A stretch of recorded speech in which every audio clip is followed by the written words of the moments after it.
Welcome back guys, this is the M-Stream. Ako ay muli niyong samahan sa isa na namang pelikula na out of this world.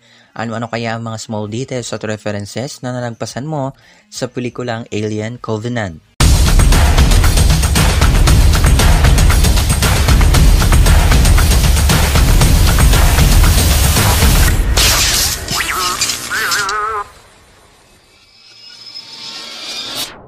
Before we begin, you can comment down below to join in my custom shoutout.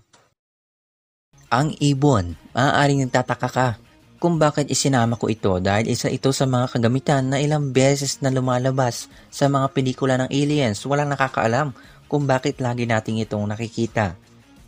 Makikilala natin dito si Walter. Dalawa ang ginaganapan ni Michael Fassbender.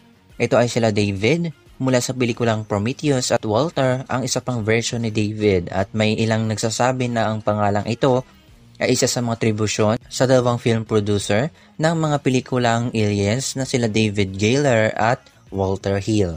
Makikinig natin muli si Mother, ang artificial intelligence na kumukontrol sa buong spaceship at siya rin ang minsan nating nadidinig sa mga dating pelikula. Ating pag-usapan ang ilang face suckers. Alam naman natin na sa pelikulang ito, hindi mawawala ang ilang nilalang nakakapit sa mukha mo at magsisimulang kainin ka.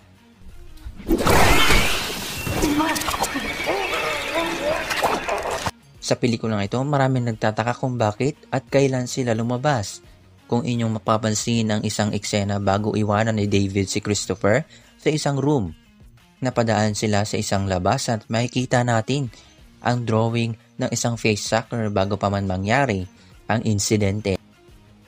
At yan ang ilan sa mga nakita at nahinuwa ko sa pelikulang ito. Ano kaya ang susunod natin pag-uusapan? Let me know in the comments down below.